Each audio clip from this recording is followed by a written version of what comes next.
paggawa ho ng palaman ng ating puto pao, una ho natin gagawin ay magigisa muna tayo ng sibuyas.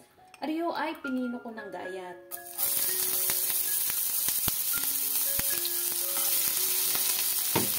Ariho ay sibuyas lang, hindi ho ako naglagay ng bawang.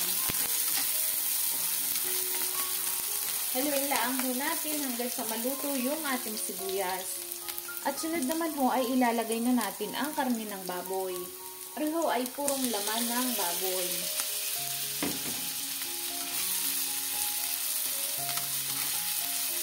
Pagka ganihong namumuti na yung kanyang kulay, ay maglalagay na ho tayo ng tubig.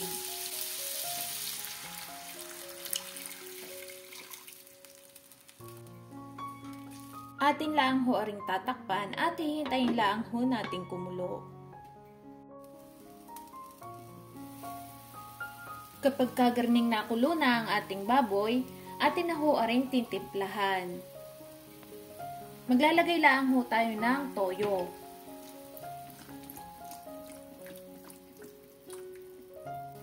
Oyster sauce.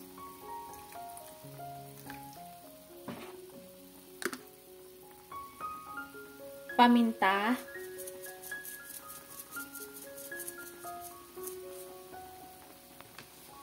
At asukal. Sa puntong ari ay hindi pa malambot yung ating karne, pero nilagyan na ho natin ng timpla para habang ari ho ay naluluto ay nanunuot na ho yung lasa sa kanyang karne. Takpan laang ho natin uli at hihintayin laang nating lumambot ang karne. Sa puntong ari ay hihinaan nyo na ho ang kanyang apoy.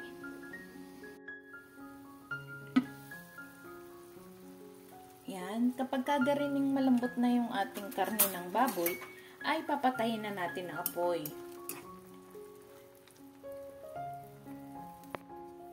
At ang kukunin laang ho natin ay yung karne. Yung sabaw ay iiwanan ho natin. Ari na ho yung naluto nating karne ng baboy. Sunod naman ho ay atin aring hihimayin ng maliliit. Gumamit lang ho kayo ng 2 tinidor sa pagmuhag ho na rin.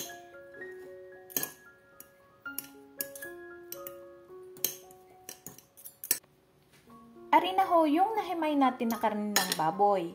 Sunod naman ho ay atin na uli aring ibabalik sa ating pinaglutuan kanina. Atin laang hong buhayin ang kalan at ibabalik ho ulit natin yung ating hinimay na karne ng baboy.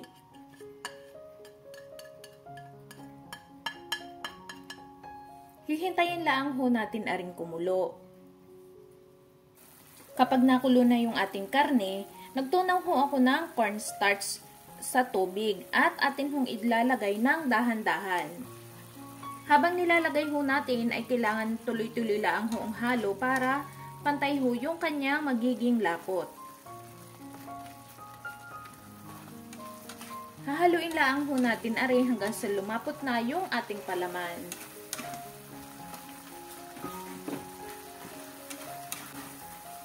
Kailangan ho kapag inilagay nyo yung ating cornstarch ay hihinaan nyo ho yung kanyang apoy para hindi ho mabibigla yung kanyang luto.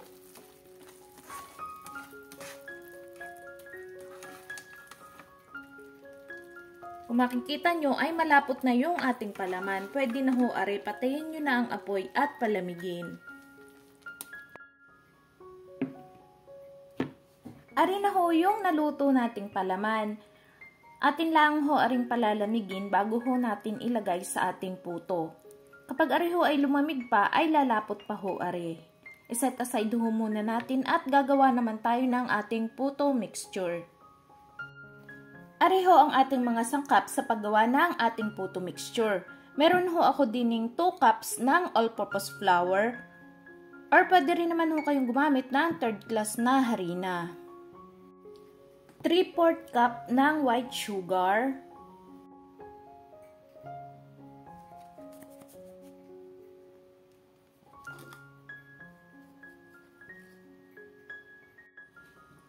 2 tablespoon ng baking powder, 1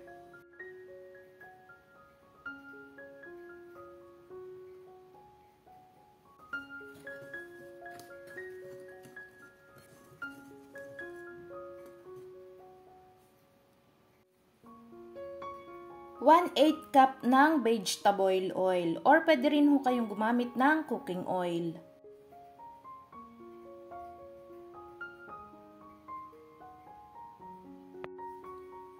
2 cups na fresh milk or pwede rin po ang evaporated milk. At kung wala naman po kayong gatas ay pwede rin naman po kayong gumamit ng tubig.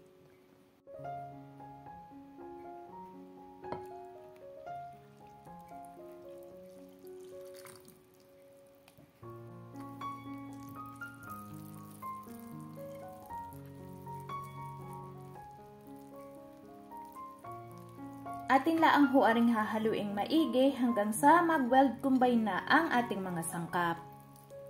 Kapag nahalo na ho natin ng bahagya ay ilalagay na ho natin ang ating isang itlog. 1 large egg. Atin laang ho aring hahaluing maigi hanggang sa maging soften na yung ating mixture.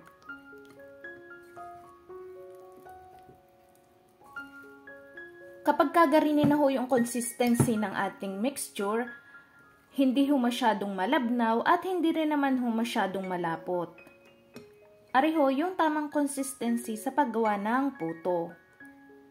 Atin muna ho ring iseset aside at magpapakulo naman ho tayo ng tubig sa ating steamer. Ari ho ang aking mga gagamiting molder, hindi ko na ho ari giniris dahil meron naman hong oil ang ating mixture. Medyo malalaking size ho yung aking gagawin ngayon. Sunod naman ho ay sasalina natin ng mga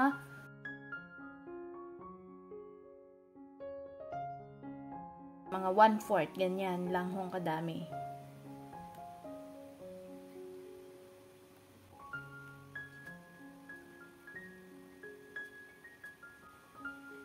At isasalang na ho natin are sa ating steamer. Kailangan ho ay nakulo na ang inyong tubig bago ninyo ilagay ang ating mixture. At hihinaan laang ho natin ang apoy.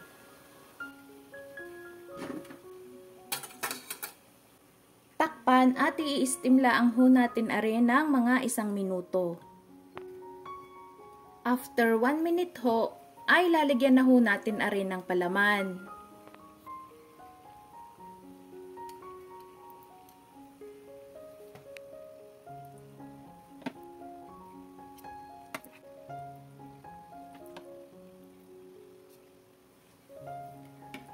Pagkalagay ho natin ng palaman, ay maglalagay din ho tayo ng cheese. Ari naman ho ay optional laang.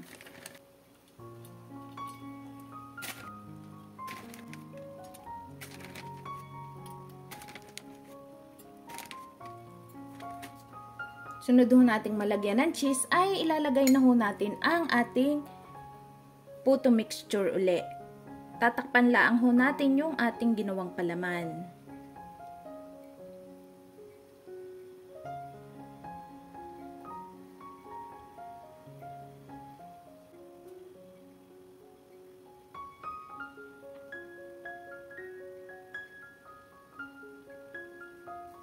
After ho natin malagyan ng palaman, ay atin laang ho ulit tatakpan at lulutuin naman natin ng 5 to 8 minutes.